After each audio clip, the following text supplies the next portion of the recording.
was 87 years old at the time of his death, was elected to serve on the Woodland School Board.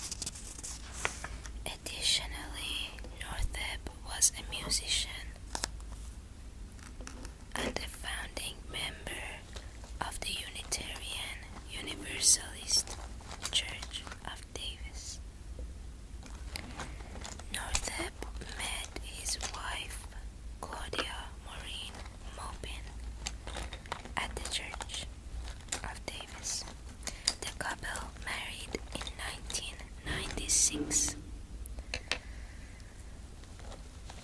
I have been waiting for this morning for a couple of days for it to be quiet, but somehow I still got caught by the neighbors behind my room building their home. So the sounds that you hear, that's from the building getting built. If I wait till afternoon till they're done, my mom is going to be on the phone for at least 6 hours a day. So I'm not gonna wait. I'm not gonna pause every time there is a boom from behind my room. Sorry for this nagging part, but this is really natural, you know. So if you're trying to fall asleep, you have to get ready for the noises to try to distract you, but just try to focus on the voices and noises that you enjoy. As I said, Oliver and Claudia met in 1999. Claudia was born in 1936, so about 10 years younger, not 10 years less, younger than his husband. She was a pastoral associate at the same church. She was also active in local theater. Maupin was 76 at the time of her death.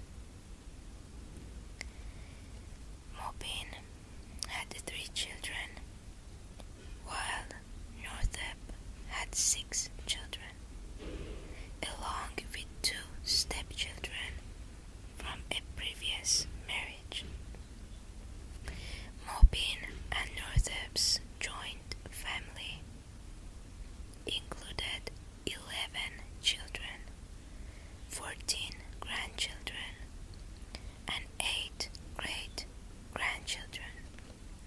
And all of these people, instead of having the nice memory of their grandparents dying of old age for the rest of their lives, how brutally these 2 peaceful old people were murdered for no reason at all. This is Daniel Marsh. His father lived only 2 houses away from Oliver and Claudia, but his parents were divorced and he was living with his mother at the time. Let's get into the life of Daniel Marsh before the night that we are here for. Marsh, Daniel Marsh, was born on May 14, 1997. He first made local headlines in 2008 at the age of 10 because he saved his father, who was having a heart attack, by using CPR. That's crazy. He saved his father at age 10 and he was on the news for it. He received us heroes award for it.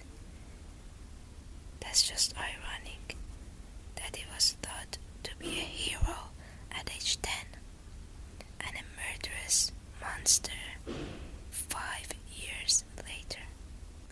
The same year that this happened, 2008, Marsh's parents underwent a contentious divorce due to his mother's affair with his former kindergarten teacher. What a crazy life so far. It was at this point that Daniel's homicidal fantasies first emerged. Daniel Marsh, then 10 years old, was enraged with the woman for whom his mother had left his father. Interesting. A woman.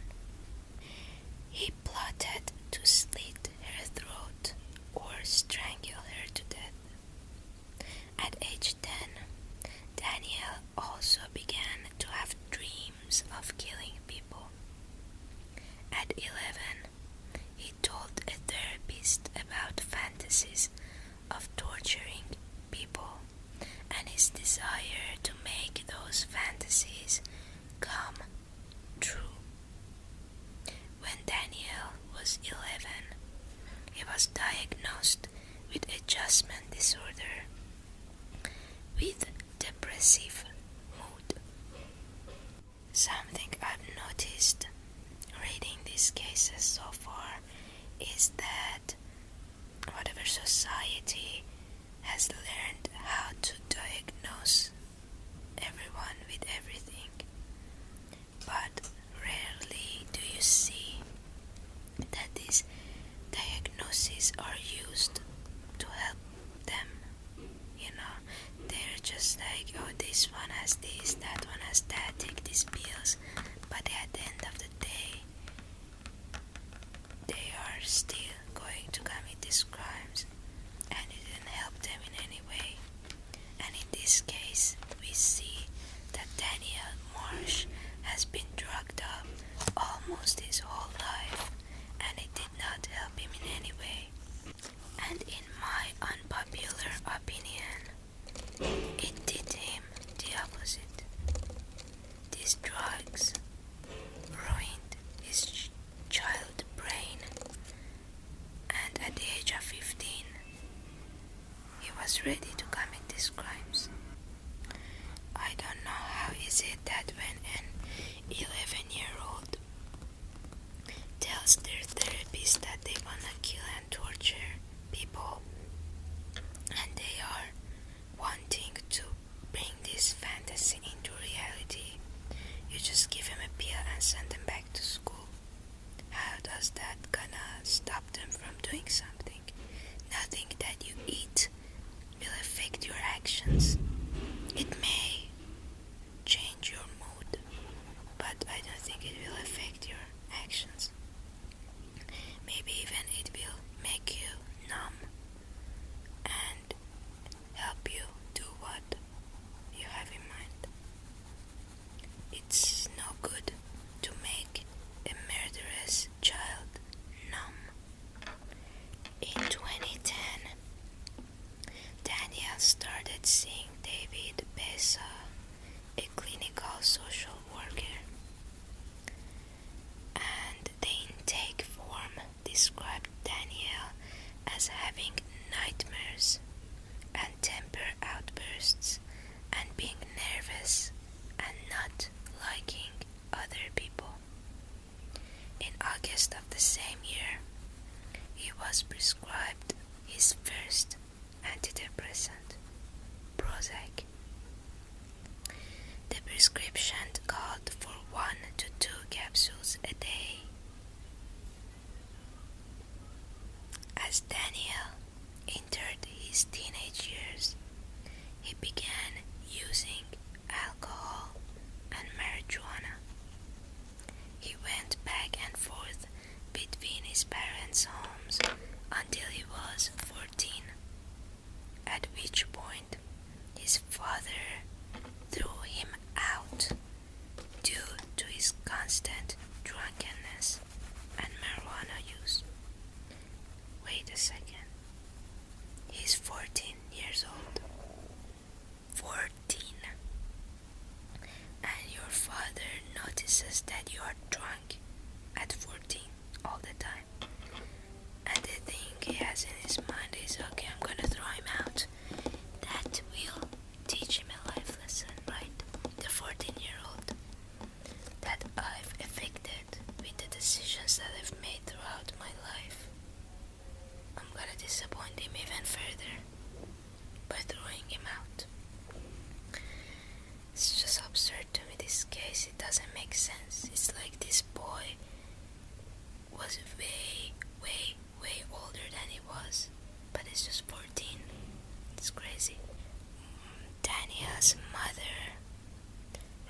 December 29 to the January 25th of the next year, 2012.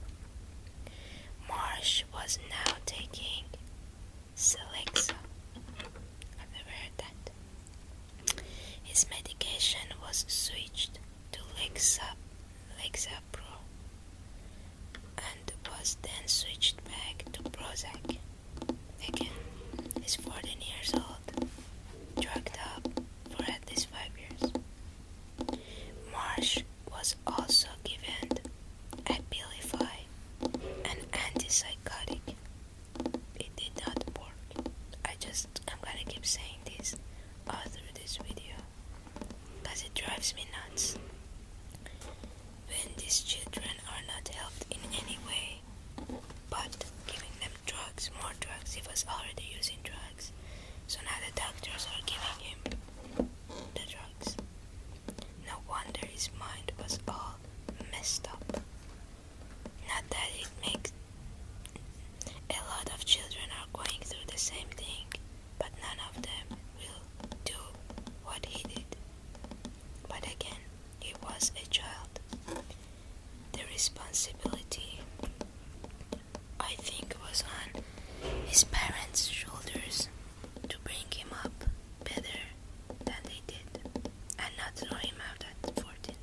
A doctor noted that Marsh was having feelings of derealization with out-of-body experiences 4 to 5 times a week. As time went on, Daniel's violent thoughts increased. At age 14, Daniel's dreams about killing people, which had begun at age 10, became more frequent. In mid-December of 2012, Marsh told the school counselor about his homicidal fantasies, resulting in the police being brought to school. That's interesting. He kept telling everyone about this. It's like he was begging for help without wanting the help. And all of these adults failed up to the point when this happened. Marsh was then involuntarily hospitalized because of the danger he posed to himself and others. At this point, his medication was switched to Zoloft with Seroquel. In early 2013, Daniel began taking Wellbutrin as well. In January 2013, Marsh told his school psychologist about homicidal ideations he was having regarding school peers. When the counselor asked if he would act on them, he stated, quote, "I have full confidence that I could hurt these people," end quote. A police officer was again brought to the school, but it was determined that Marsh posed no danger to himself or others, and no further action was taken. Soon after, Marsh had another meeting with the school counselor, this time describing graphically how he wanted to torture people by peeling skin from their hands and cutting off their eyelids. Daniel also confided that these graphic fantasies only scratched the surface of his thoughts and that he had given up fighting them. Marsh's statements were not disclosed to authorities because there was believed to be no intent or identified victims. I mean, again, what were they supposed to do?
desired to become a serial killer. What do you wanna be when you grow up? I wanna be a serial killer. That was Daniel. He eventually began talking more persistently with friends about torturing and killing random people. He also began drawing violent pictures in art class. Daniel's drawings depicted torture and killings with morbid details on the methods. Friends of Daniel later recalled that he spoke often about killing people and said that if he were caught for murder, he would claim insanity. He also made a detailed written plan to kill his girlfriend's ex-boyfriend. Additionally, Daniel was interested in Ted Bundy, Jeffrey Dahmer, and other serial killers. Where I think he was more than interested. All of us listening and reading are interested in those people.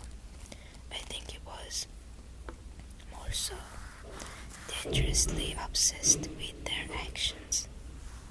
Beginning in 2012, Daniel became preoccupied with bestcore.com, which is a website that promotes gore, P-O-R-N, and amateur videos of actual gory events. In addition to Daniel's fascination with gore, P-O-R-N, and his fantasies of murdering people, Marsh set fires and engaged in animal cruelty. His violent behavior against animals included killing cats. According to one friend, Marsh once strangled a cat in the street, and when the friend asked why did you do that, he replied, quote, "Well, I just wanted to do. I just hated that cat," end quote. Marsh also asked the friend if he could kill his dog, which I assume he said no. Additionally, Marsh kicked a dog and killed a raccoon. Daniel's mood seemed to improve after he did the thing that we're going to talk about. He didn't get caught for more than a month. And in that month, he went back to school and he was named Student of the Month. But again, in May 2013, Marsh was expelled from school for carrying a knife on campus. Marsh had an IQ of 114. According to Daniel's confession, on the night of April 13, 2013, after years of homicidal urges, he had had enough. Marsh, then 15, decided to live out his violent fantasies and kill someone. Daniel Marsh extensively planned the murders. He taped the bottom of his shoes so that he would not leave behind footprints, and he wore gloves to avoid leaving fingerprints or DNA. He also wore all black clothing and a black face mask, and armed himself with a 6-inch buck knife.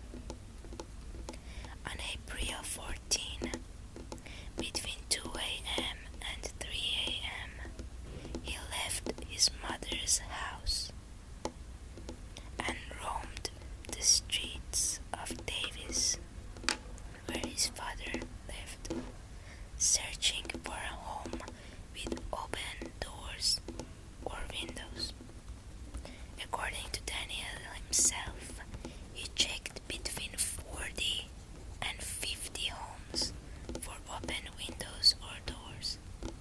He finally found an open window at Oliver and Claudia's condo, which was 2 doors down from his father's residence.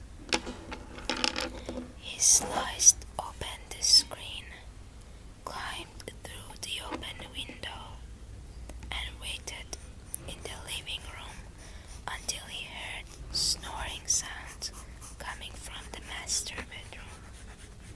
He followed the snoring sounds to the bedroom, where he found Oliver and Claudia asleep. Daniel stood over the couple's bed for about 10 minutes and watched them sleep while deciding how he would kill them.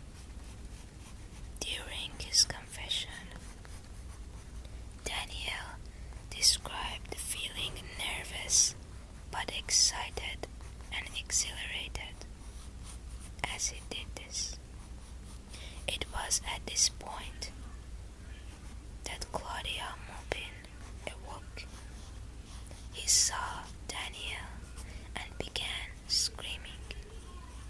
Daniel then began stabbing her in the torso. As he was being stabbed to death, Claudia screamed for help and begged Daniel to stop. Daniel later told investigators that her cries for help motivated him to attack her more. Daniel later recalled that the old lady just would not die. When her husband, Oliver Northup, awoke, Daniel stabbed him until he knew he was dead. Daniel later told investigators that he continued stabbing Daniel and Claudia after they were deceased, saying, quote, "It just felt right." Claudia suffered 74 wounds around her body, including 67 stab wounds. One of the stab wounds knocked out her tooth. Oliver Northup suffered 65 separate wounds, ranging from his head to his legs. 61 of those were stab wounds. In total, Marsh inflicted over 128 stab wounds onto these 2 victims. In addition to murdering Claudia and Oliver, Daniel mutilated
positive feeling was better than sex and lingered for weeks.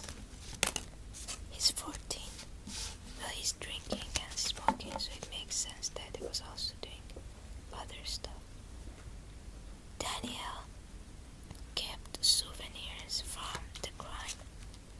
The knife used to murder and mutilate the couple, and the bloody clothing he wore during the attacks. Marsh also planned to commit more murders.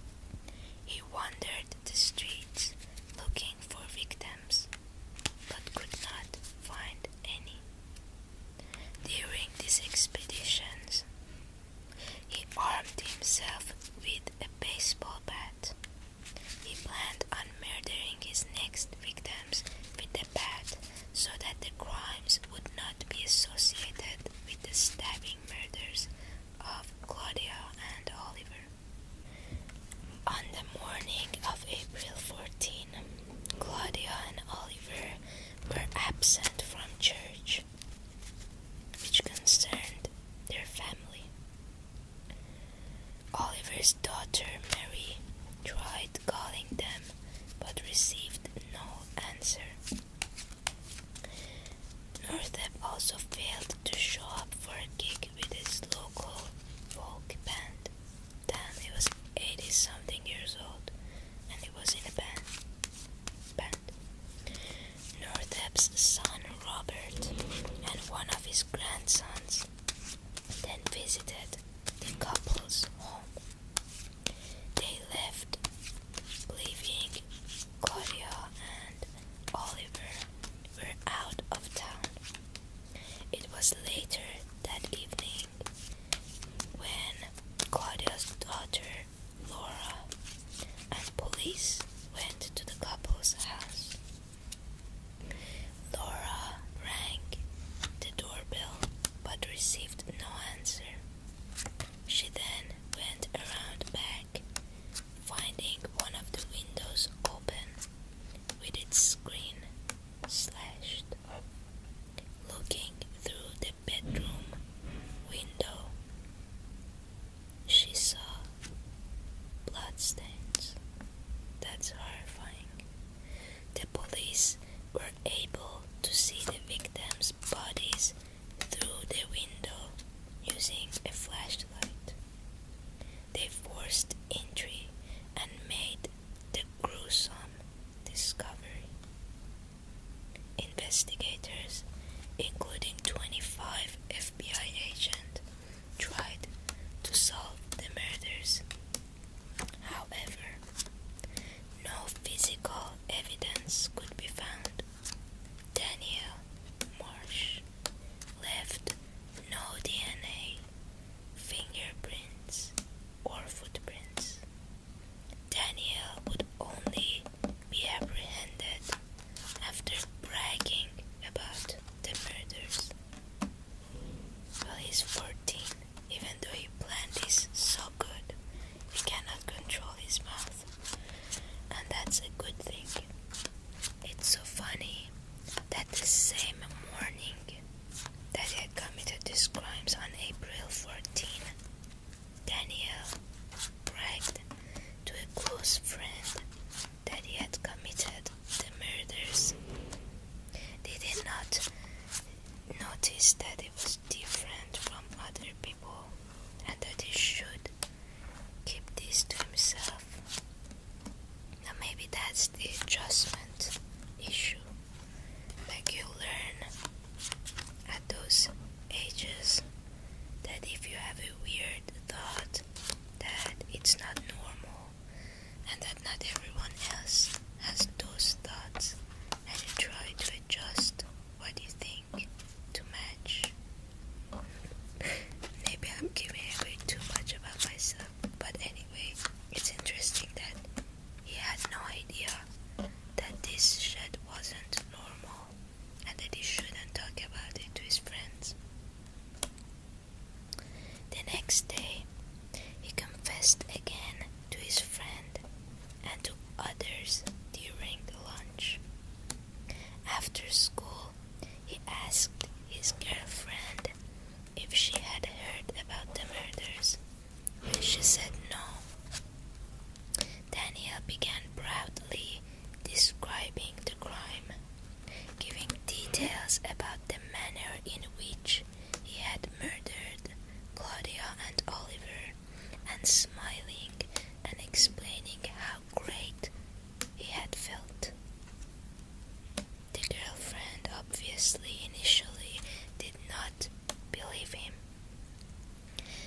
next day, Daniel described his crime again to a close friend, smiling and claiming it was the best experience of his life.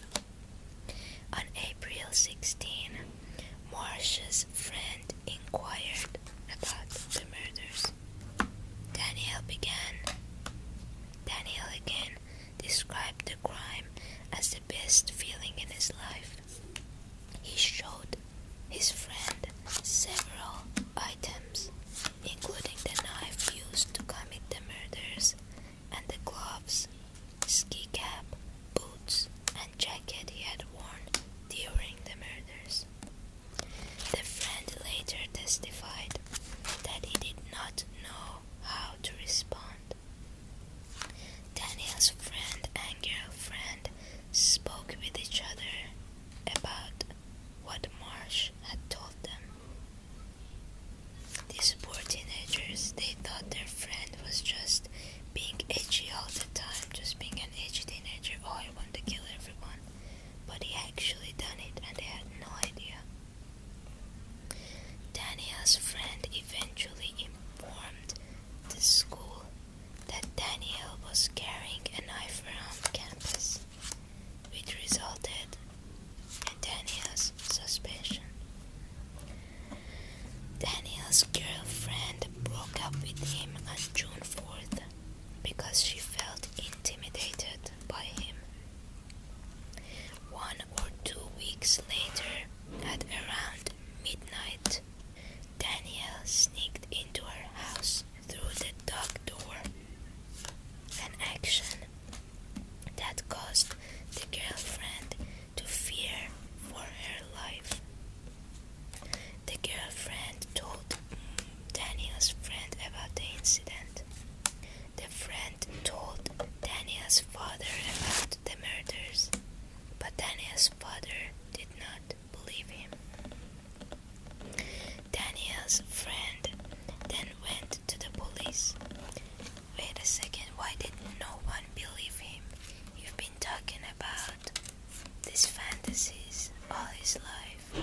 He had problems with school, drinking, adjusting to growing up, everything. He was showing all the signs. But then when this crime happened near their house, no one believed that it was him. Interesting. After the friend told the father and he did not believe him, the friend then went to the police. He later told the news that he made the decision to contact police because Daniel had threatened to kill again. And we know, according to himself, that he was out looking for new victims.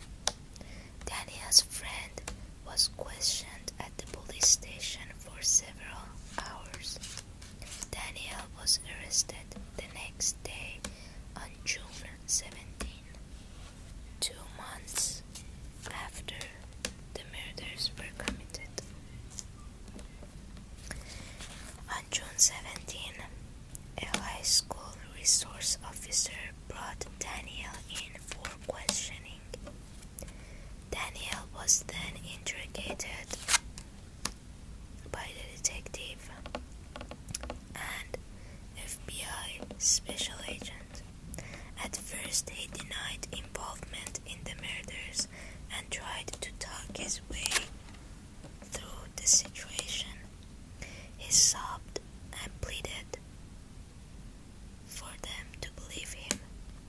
Finally, after hours of questioning and being faced with damning recordings, Daniel began to confess.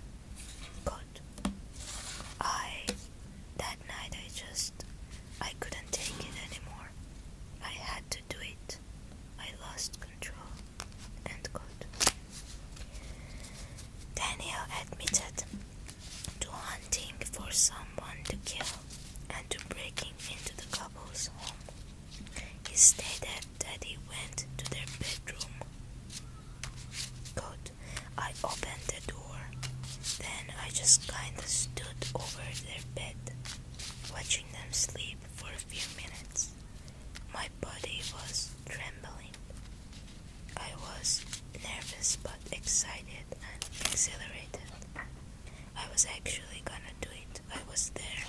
It was finally happening. End quote.